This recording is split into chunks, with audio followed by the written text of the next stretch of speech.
Today we're going to be replacing the coolant temperature sensor on my 1997 Saab 900 Turbo.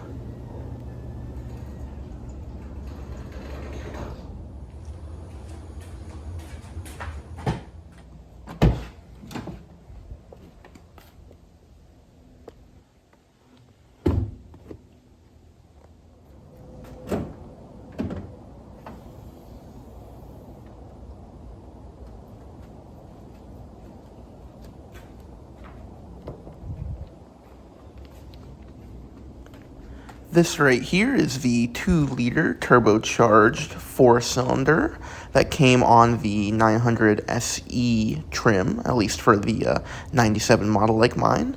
All right, now I am pointing to the coolant temperature sensor. It is located on the side of the block right there.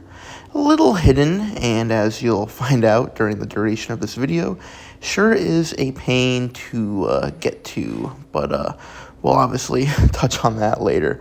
This right here is the new temperature sensor. As you can see, it's very shiny and not corroded. That is the plug portion, and it has a little kind of washer on it as well.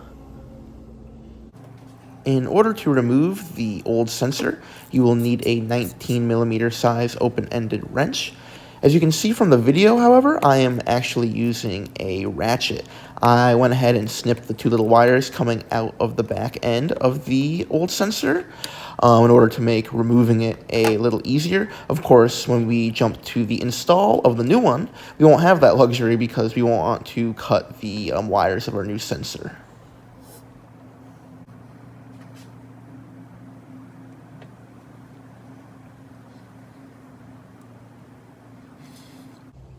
Once you remove the old sensor, you'll want to install the new one rather quickly because some coolant will come out. And here's the side-by-side, and man, look at how corroded that old sensor is. No wonder our gauge in the cluster wasn't working. And once again, that was a close-up of the new shiny sensor. So I'm gonna go ahead and get this at least hand tight in there for now in order to stop the coolant from slowly draining out. I will also mention you will definitely want to do this job while the engine is cold.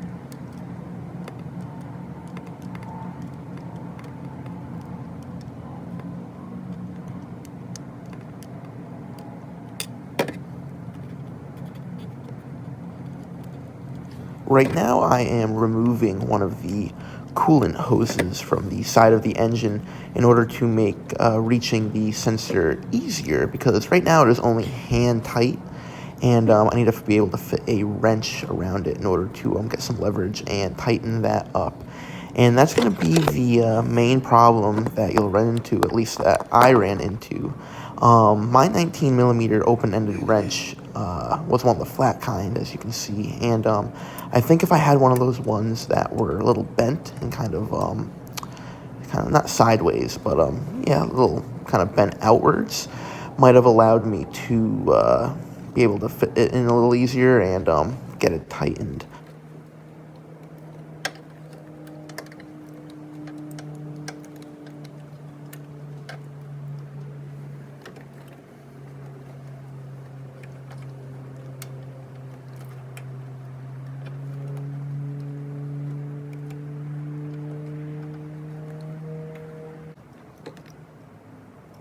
I also went ahead and removed the battery from the engine bay in order to clear up a little bit more space for me to work with. But what you're about to see is that it wasn't the most conventional tool that allowed me to tighten that sensor up, but hey, still got the job done. I finally got the sensor tightened with a old pair of channel locks. The correct way would probably be getting one of those specialty 19mm wrenches, but I didn't want to go out to buy a new one. So I was able to use those channel locks and tighten the sensor. And as you can see, I got that coolant hose buttoned back up. And the last thing I got to do is just plug in the new sensor into the little guy right there.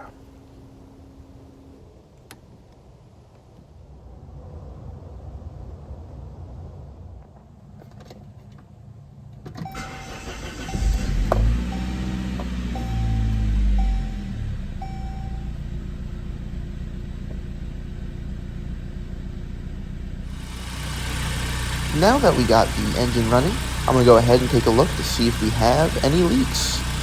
And we're mainly going to be checking around the sensor itself. And as I zoom in right here, you can see, looks like we do have a little bit of a dribble coming from the sensor. So what I'm going to go ahead and do is just get those channel locks, get a better grip around it, and tighten it up. And another thing we'll be checking for, of course, too, is just to see that gauge rise right there. Of course, I just started it, so we don't see any movement, but I'll be checking back in a little bit.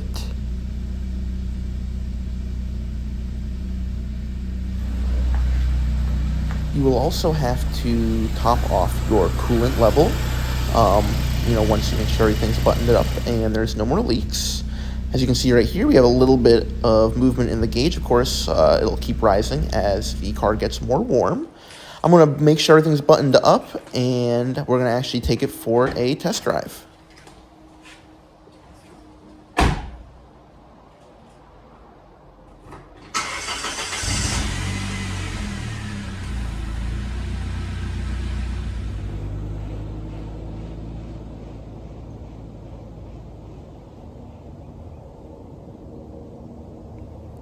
And as you can see from the photo I took on the drive, our coolant temperature is right in the center.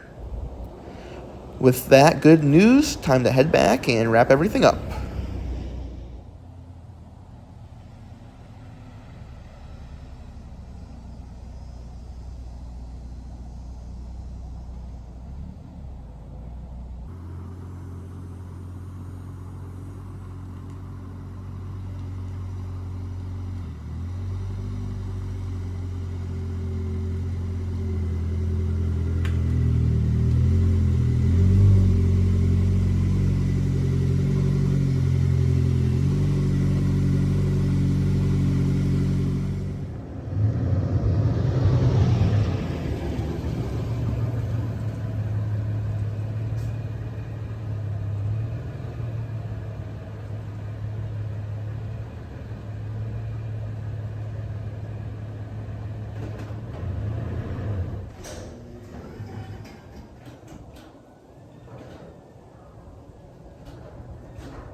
Thank you all for watching my video on replacing the coolant temperature sensor in my 1997 Saab 900 SE Turbo.